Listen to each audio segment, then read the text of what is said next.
Yan, everyone. We're here, walking. Yan po yung nilalakaran ko. So, palabas na tayo ng gate. And of course, from here to there, mga 20 minutes siguro. No? So, yun po. So, yan. Marami. What to do is mananalangin po tayo. Magpapasalamat tayo sa ating Panginoon dahil napaka-buti niya. We are blessed kasi lagi nandiyan ang God.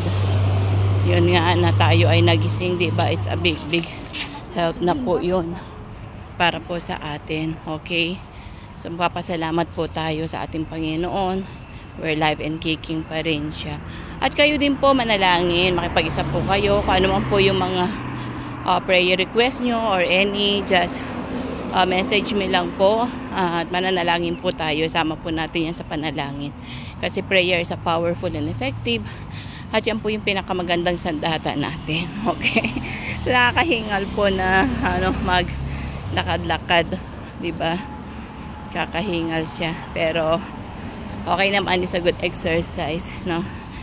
Especially pag ganitong umaga. So makipag-isa po kayo, manalangin tayo. Dakilang Diyos, salamat po sa oras na ito. Salamat Panginoon na kami ay nagpo-prayer walk. Salamat na may time kami. At sabi mo kahit ano po yung ginagawa namin, kami ay pwedeng tumawag sa iyo. Kami ay manalangin.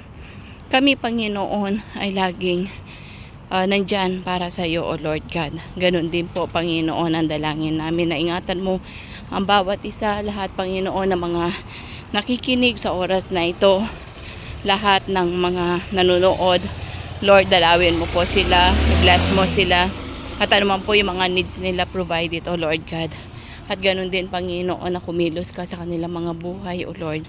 At kung anuman po yung mga hinihiling nila, granted it in your perfect time. Yung mga may sakit, pagalingin mo. Yung mga nangungulila, yakapin mo po sila, O Lord God, at maging comforter ka, maging ama ka sa kanila Panginoon. At ikaw Panginoon ang gumalaw. You know them, O Lord God. At alam mo yung mga needs din nila. Be with them, O Lord God. Especially yung mga nangangailangan sa iyo right now. Lord, maraming pong salamat dahil patuloy ang pag-ibig mo at kalinga sa bawat isa. Ito pa minihiling sa matamis sa pangalan po ni Jesus. Amen and amen. So muli po, shalom. May the Lord God bless you all.